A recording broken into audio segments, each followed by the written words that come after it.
What's up, guys? I'm SaltEMike, and this is your Star Citizen Week in Review for June 16th, 2025. We got a patch every day this week on the PTU, with the last one being a release candidate. There is a new variant for sale during Alien Week, and we had a Star Citizen live on the flight model. Again, all that and more on today's Week in Review.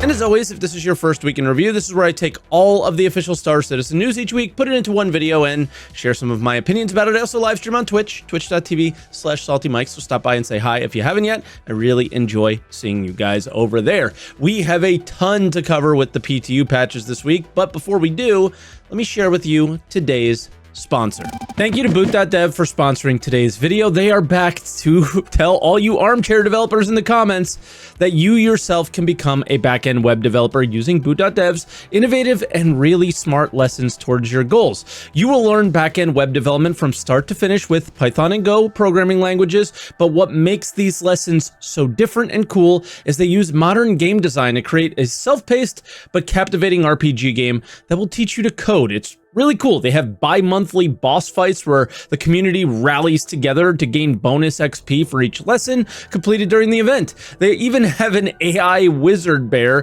that's trained in each lesson to help you when you get stuck, but he doesn't give you the answers. He asks you questions to help you figure it out on your own.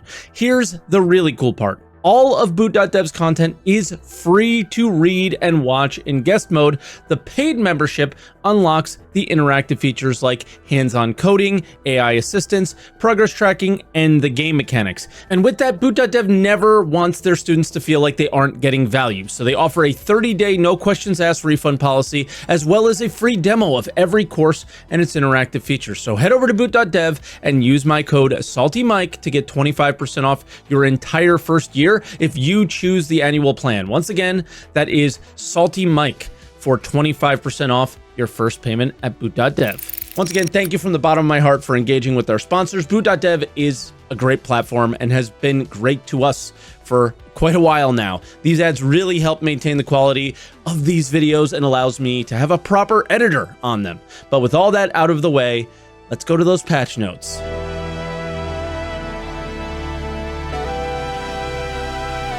And of course, we start out on Monday with a 4.2 PTU. This was a bit of a small patch. The main thing to point out is the shuttle should act a bit more normal, and they did some density manager updates specifically to deal with having like a ton of weapons on the ground. There used to be like hundreds of them, and it seems to be more appropriate in this patch. And yeah, it's just the recently killed NPCs that you're seeing. Tuesday, 4.2 PTU. This patch is basically the freight elevators are working now. Kind of. They work both ways, and I don't think that's intended to move items to the Lazarus location where the worm spawns. It's more to get things out, right? That would be the intention, you would think, similar to contested zones. But for bugs, one of the worst issues we had in the PTU was finally resolved. Yeah, it's the first step in Stormbreaker that was broken, which is not good. It's getting the keys out of the safe so you can get into that room where you get the specimen key, right? Those never worked on the PTU for me. They're working correctly in this patch, and you don't have to glitch into the rooms. But by the way, you still can. CIG has yet to kind of deal with a lot of those exploits. So Wednesday, 4.2 PTU. One thing I need a bit of help on is they re-enabled FPS missions in Stanton, but I have no idea which ones are like everything that I see I've seen before. So let me know what this note might be pointing to, because I actually have no idea. I looked at all the entry-level mercenary stuff and I don't see anything. So it's possible it's behind some reputation, but grinding rep on SC makes no sense, like basically, right? So doing it on the PTU is just not for me. So let me know if you guys have noticed anything. They reduced the timer on the egg from 30 minutes to 15 minutes. This just means once you grab the egg, you have 15 minutes to put it in the comm tower, and it's like, you know, 100 meters away, so you should be fine there. For bugs, people were concerned that the Lazarus location Wicklow Icties were not counting as owned by the player who earned them. But It was obviously a bug, and they're trying to make it work. They also fixed issues about mining, where rocks weren't scanning again. Lastly, they thought QTing to your ship was broken if you bedlogged. In my experience, I backspaced in the prospector where I showed you those rocks could scan on Selen. My prospector was legit flying away from me at a random part of space until I went back to that location. Then the server resynced back up with it. So needless to say, this is not working and was a highlight from 4.1.1. Like, it's sad that it's broken that bad already. Thursday 4.2 PTU, we are not in 3.0 anymore. As expected, they made the freight elevator one way instead of two. It was always intended to bring things out and not in, as I said before. Besides that, it's minor updates that we had been seeing, like performance optimization type things, right? So we are falling into Friday, where they start out with testing focus. And first off, they're considering this to be their first release candidate, which is wild, considering on the PTU, I'm not seeing the event working consistently 8 to 10 hours after a server is running.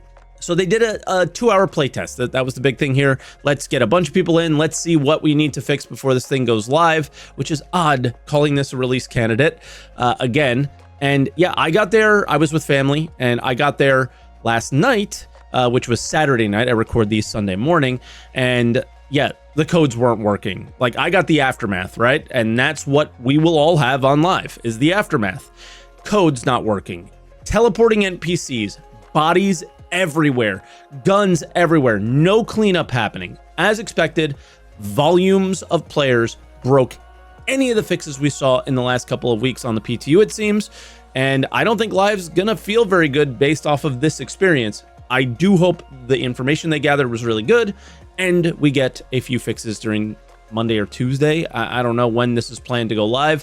For gameplay changes, they updated ground vehicles with the same requirements that ships have to gain like information on them, right? All that seemed to be working perfectly, and they added some items to the LTP records, which means you shouldn't lose them when the next patch goes live, but we know how that's gone with ships, so be smart. So yeah, that's all we have for the patches. It is the push for live, but I'm nervous about this one. I really hope they just are like, hey, we don't think this thing's gonna work very well, but we got to push it to a live server to get the data that we need, as they always do anyway. Just be honest, come out there, no playable now, no this, bells and whistles and confetti that they actually, got there when they really didn't, like that kind of thing anymore. Just be honest and say, hey, this is a sandbox activity. It's not going anywhere. We want to get it right. We're going to put it in live. It might not work. It might work. Have some fun with it. Give us some data, and we'll get it eventually, right? Like, just be honest. That's where I want to be. But with that, let's get into those video updates.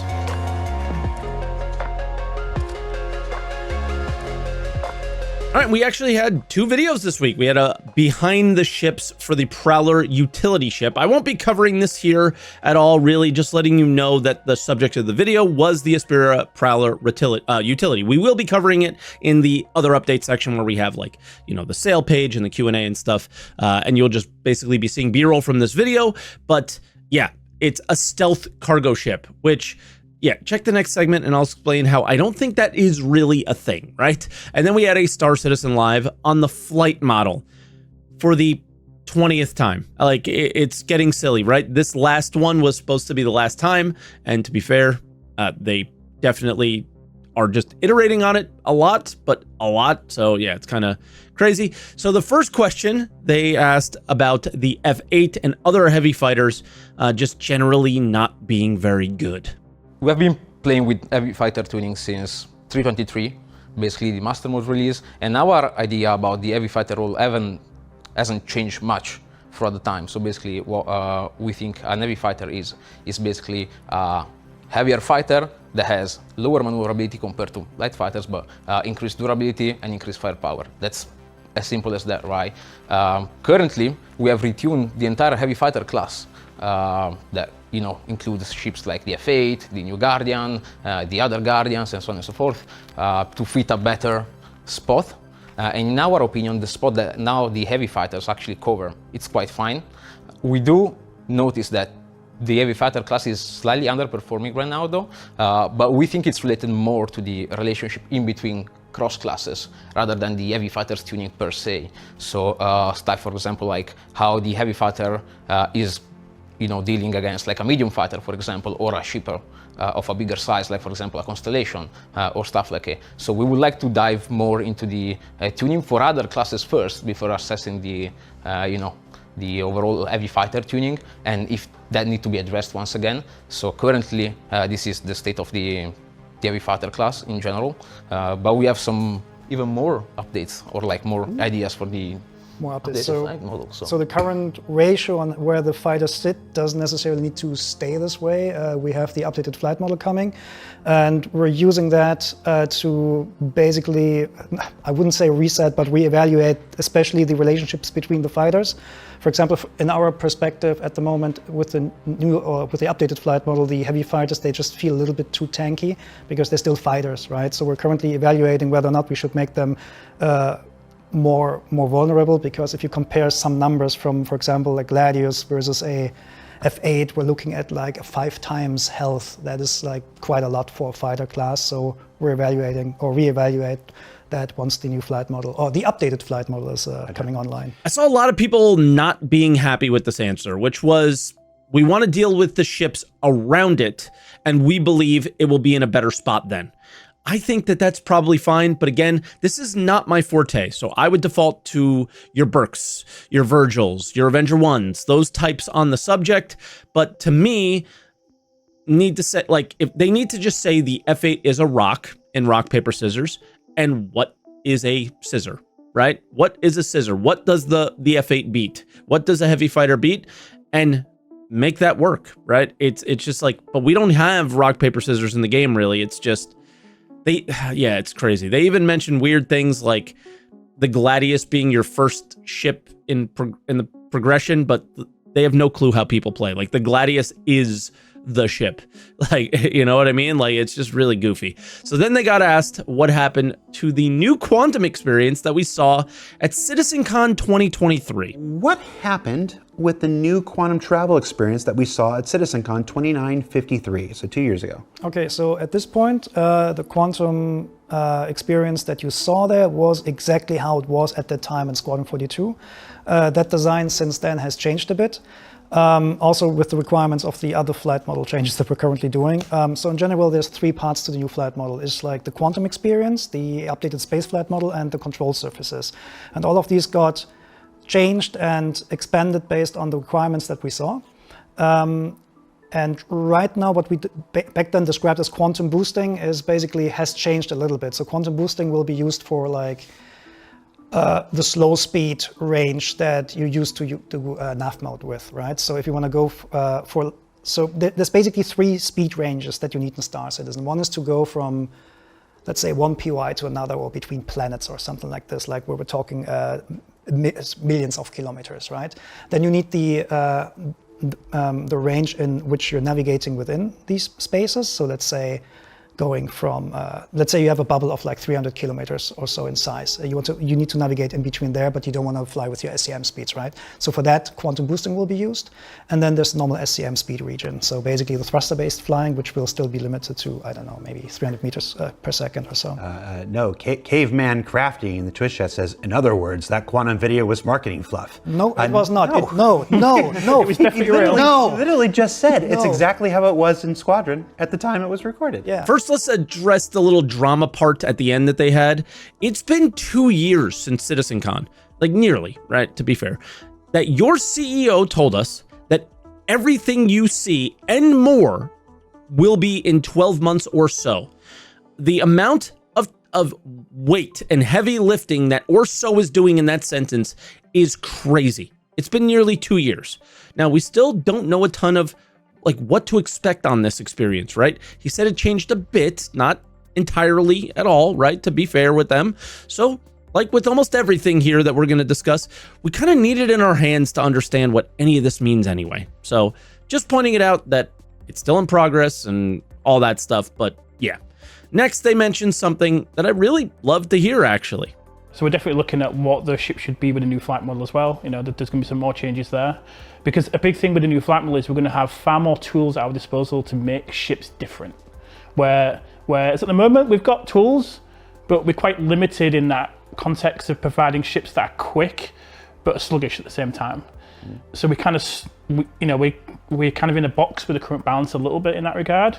But with the new flight model, we've got more tools to give us maybe a ship that can be really quick, but actually takes a little bit longer to get there. You know, or the acceleration is a little bit slower, but it can move, you know, faster. Now, this might bother you that, you know, it wasn't super detailed or whatever, but the more tools they have, the more they can make ships feel different. For too long, we have had ships, weapons, and other things be in these archetypes only, no variation between them really. And I think this is one of those, I guess for a while it was the components on ships, but they've really been changing those, right? And they have the levers for those, now they need the levers for other things like ships. I think this is one of those big steps that will, you know, once we see that, it's gonna be good. I think that will really help the game. They also tell us how these changes should affect combat pilots, and the changes are for the new flight model. The main thing for combat flyers out there is that we're going to have a non-spheric velocity space. This means we can go forward faster than we can come backwards or to the sides. This has the benefit that these typical 6 degrees of freedom problems that we have in combat, like backstrafing or kiting, they're much reduced. From our perspective, this just feels better, like the fights are more closer and so on. Also, we added jerk. So jerk is the change of acceleration. So instead of going within a frame from 0G to 9G, we're ramping this up now over a short an amount of time, at least for the fighters. And this just makes sure that you have to plan a little bit more ahead, and the rotations feel smoother. The other thing, which is a pretty big chunk, or makes also a big difference, is that we don't have top speeds anymore. And now, before you grasp, oh God, unrestricted speeds. No, there are still restricted speeds, but we don't, in the game data, we don't have any top speeds anymore. The top speed of a ship is what your thrusters can achieve in a fixed amount of time that we define. But the good thing is, when you have your power assignment and you put more pips into your engines, your thrusters will actually produce more thrust. And more thrust means then more speed. Not some artificial speed limit that the universe has applied to you. Well, you still have, we need speed limits. We're a game after all, right? But this basically means like, but because it's based on physics, what will happen is, you have your Gladius and you fire a missile. You see, your overall weight of the Gladius reduced now, so your thrusts have the same thrust output, but your chip is now lighter, so you actually get more Gs. We had this before, but now you also get more speed based on this, right? But now the Squadron Gladius is around 20 tons, which means like the weight of every missile and every component actually matters. So if you, for example, have your Gladius or any other ship, and you just rip out the most important components, you will just get much faster. Yeah, this is going to be very relevant for like smaller craft, maybe for racing as well. Yeah, like for racing. Having lighter components or removing weapons will, you know, give you that extra window of performances that you can exploit throughout the race, right? So right. Like I stated before, I'm not an expert in all this, and we really need these in our hands because talk is cheap, but all of this sounds nice to me. I know a lot of people hate backstrafing, right? So that should help, but we need to see how it plays out, right? We all thought master modes was going to be better. Some people didn't, and we all thought they were done with it. So fingers crossed they will be this time. And lastly, they address nose downing at FPS ground locations. Okay, so the vertical thing, right, where ships do this, like, nobody wants that, right? CR doesn't want that. Like, he had a talk with me last week, right? But this is also something we probably will only fix with the new flight model. I don't want to say, oh, it's going to be fine in the future, but it is the plan for this, right? So right now, when you're in atmosphere, we have something called thruster efficiency curves, and the efficiency of your thrusters goes down by about 50% in the highest case. In the future, that efficiency will be much lower. So what you can expect, that if you have a ship, let's say, give me a ship with the VTOLs, I don't know, Cutlass, right? Let's say Cutlass, yeah. So if you have the Cutlass, right? You can expect that when the Cutlass, I mean, the Cutlass is like a light transport, so we will not be as punishing probably. But let's say, does the Idris have VTOLs? Yes. Idris have VTOLs? Yes, but they don't work in game. But okay, cool. They will do. Okay, fine. So let's say the Idris is landed. Then you will get a message on the heads-up display that tells you what your thrust to weight ratio against gravity is, and if that ratio is below 1, you will not be able to take off. And this is then just taking account the mass of the ship, how much it is loaded on it. So if you have your cargo full of lead cubes, let's say that, right? Then it is possible that you will not be able to take off. So now It's possible, not a guarantee. it's not a it's You can overload. you can overload and then you will not be able to take off. I mean, you may try to boost, because boost gives you like a vertically, I think like something like 35% more thrust. You can put more power into your engine, so you get this natural resource network based buff in your engines, but you will have a hard time just hovering like this, right? And at the same time, because these are your strongest thrusters, but your retros are usually a lot weaker than the other thrusters. So if you do this, you will eventually just sink down. Now that was a bit long-winded to get to the end, but it sounds a lot like hover mode, but a less horrible version of hover mode. But yet again, hover mode on paper sounded pretty good. When we got it, landing in a hangar was like super challenging, even for me. So imagine for a new player. I wish I had my clips from those days for the people who say they liked hover mode, right? It was really problematic. The idea you can like, but the implementation was just not. All right, so that was SCL and our video updates. So let's head into other updates.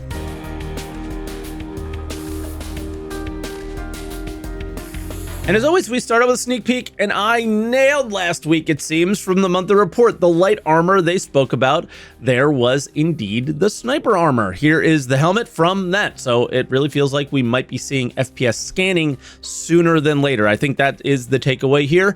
Or, like every other armor that we got from CitizenCon, it won't have any functionality that they said that was there. So it really comes down, what do you think is going to happen? Leave a comment down below. Let me know what you think. I think we know what's going to probably happen. But anyway, let's move on to Alien Week. Every year they do this quick little Alien Week sale that is usually used to sell previously sold alien ships that they put on that like limited stuff. So new paints, things like that. This year is no different, right? Some new paints, the usual community contest for alien-inspired food, things like that. New item to get if you go to Bar Citizen with the CIG dev, which is always cool. I don't think any of them are coming to Florida this year, so I won't be able to do it or get that thing. So if any of you have a sneaky one, I won't say no to it. And all the alien ships are back on sale, as I said, but there's a new one, the Prowler utility, and there's not much to say here. It's your standard ship that you really don't need, right? Some of the paints look really decent, but you're absolutely paying the alien tax here. This thing is not cheap. Let's go to the Q&A, because this is where they're trying to separate this ship from others. They simply try to justify this stealth cargo thing, and yeah, it's everything that we discuss around this ship will be linked in the description, as always, as well as everything that we discuss on the show. I put all my sources there. I want CIG's words to speak, and I just give a little bit of my opinions on it, right? But again, I don't think they understand the way their game is played. So the Prowler's largest signature, I think, is around 10K, the Prowler utility, and it boasts 38% reduction in that signature. The smallest one, I think, is 4 to 5K. 38% reduction on average on those means if you go to a ground location in, say, Pyro, and there is someone else there, not only will they see you visually, they will see you on radar, no matter how stealthy you are. They're going to kill you. I don't understand where they're going with this, so I'm going to say this. Unless they know something we don't know about, PvE missions maybe, right? Or a change that's coming to the scanning system, I don't think this ship has a role in the game, because I don't think they understand their game. I'm going to default to the first thing, right? I'm going to default that scanning is going to be different. There will be stealthy missions in PvE, as we've seen already, and that's probably the role this ship is going to play. But for now, I want to love it. I love cargo hauling. I love the idea of stealth cargo hauling. Their execution so far, the only time that we have seen stealth be effective is when it's insanely effective. The Saber Firebird, the F-7A when it was like super stealth broken, right? Those kind of things. I don't see it. I want to see it, but I don't see it yet. Let me know what you guys think about the Prowler utility. Let me know what you think about this patch going live, because that'll do it for this week. So thank you so much for watching. Hit the like button if you enjoyed. Leave a comment down below on anything we discussed, and subscribe for more weeks in review. And if you want to go above and beyond, there's always the join button. Thank you to everybody who gave some support last week. And yeah, I'll catch you guys next week.